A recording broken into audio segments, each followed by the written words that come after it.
My name's Mike White. I'm with Iowa State University Extension Service, and I'm a viticulture specialist, a grape guy.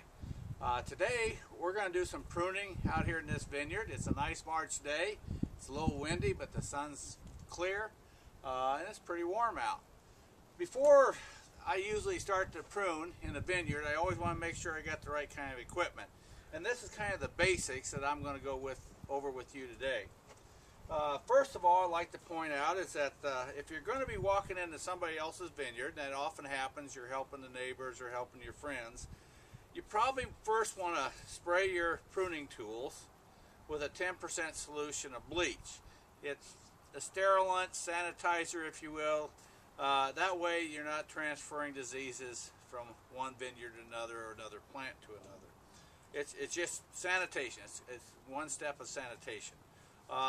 It's really good too if you got crown gall in your vineyard to use this on your pruning tools between plants, because crown gall can be easily spread with the sap.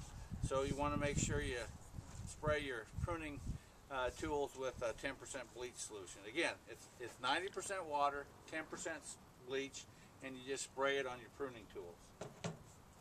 Also, if you're going to do a lot of pruning out there, it's not a necessity, but it's a pretty good idea when you're doing it hour after hour after hour, and if it's cold out too. But I like to get a really good tight set of a pair of ergonomic type gloves to work with. These got the rubber, so it's good grip, and it'll help with help alleviate carpal tunnel syndrome and your hands getting tired over time.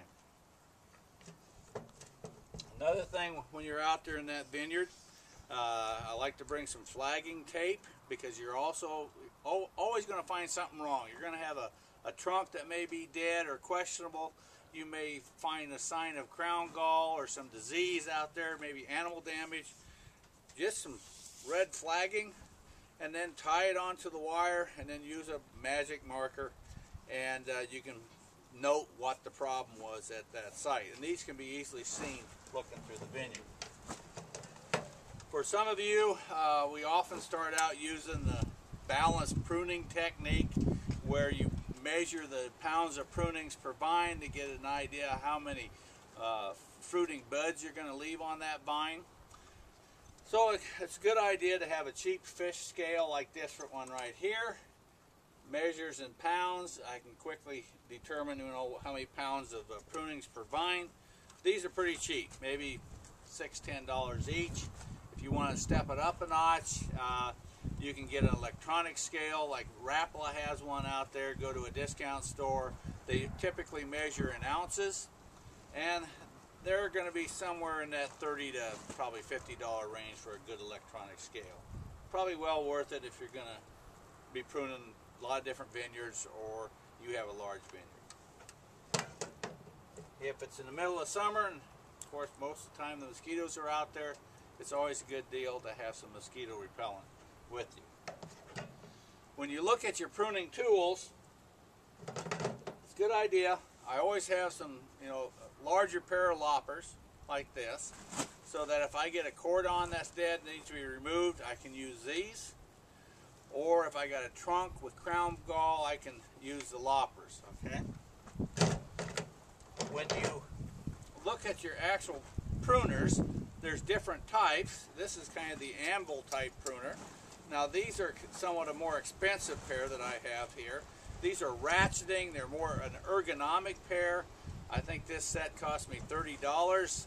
If you're going to do a lot of pruning, and the pruners for you only to use, it's probably a good idea to spend $30, maybe $50 or more for a good set of pruners.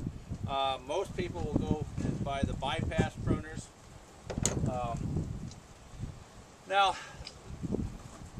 with pruners, you can buy the expensive ones, or you can buy the cheaper ones, and it's a good idea to have several sets of the cheaper pruners around. Again, probably the bypass are the best to use. The reason why, you can buy these cheaper pruners anywhere from $6 to maybe $10 a pair, and they're kind of like pliers. You often lose them out in the vineyard. It's better to lose a $6 pair than it is a $40 pair.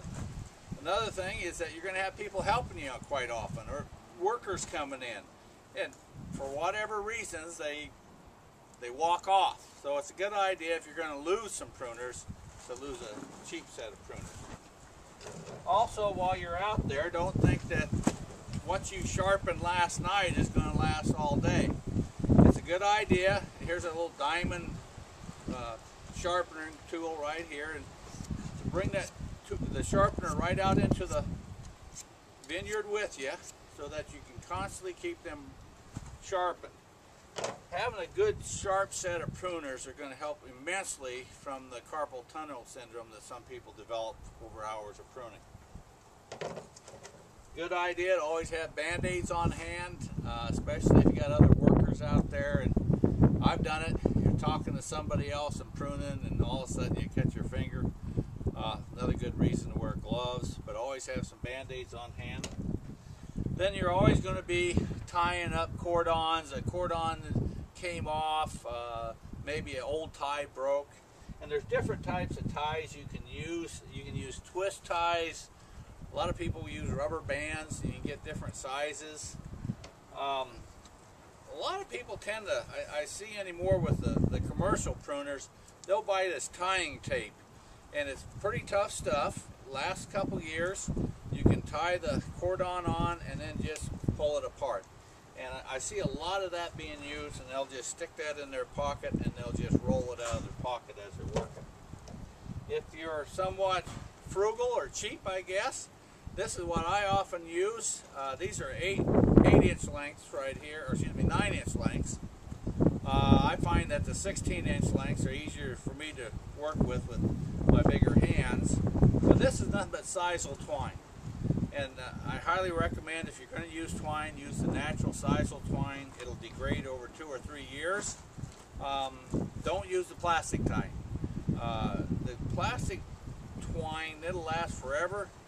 And what happens is that it'll sometimes girdle your plant. You leave it on there too long, or it gets on the ground and it wraps around your mower, and it's kind of a booger to get out of that mower once it gets all wrapped in there. Some people will step up and this is primarily used for canes. Some people use it to tie on the cordon. They're called max tapeners. This is called a tie-me-up. Typically you're looking in that $50 to $70 range for these things, but essentially you put the cordon in there like that, then it'll staple it and tie it, cut it all in one swoop. What else? Oh, about the only thing else you need to look at is a bucket to carry it in, and I just use one of these 5-gallon buckets with the carpenter's bag over it, and just stick all that stuff in the bucket. You can carry it right out in the vineyard and be ready to go.